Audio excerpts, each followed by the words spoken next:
કુલ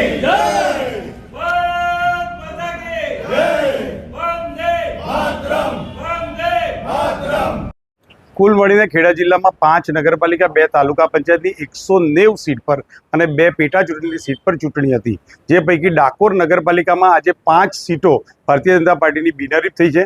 મહેમદાવાદ નગરપાલિકામાં 3 સીટો બિનહરીફ થઈ છે અને મૌધા નગરપાલિકામાં 6 ક્લિયર કટ બિનહરીફ થઈ છે અને 2 ઉમેદવાર હોય સામે 1 ઉમેદવાર હોય એવી બીજી 2 એમ મૌધામાં ટોટલ 8 સીટ બિનહરીફ થઈ છે।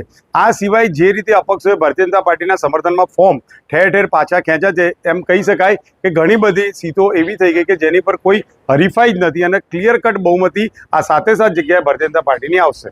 અજયભાઈ, કોંગ્રેસને ઉમેદવારો શોધવાના પણ ફાફા પડ્યા, બીજી બાજુ ભારતીય જનતા પાર્ટીને સ્પષ્ટ બહુમતી પણ મળી ગઈ છે, શું કારણ?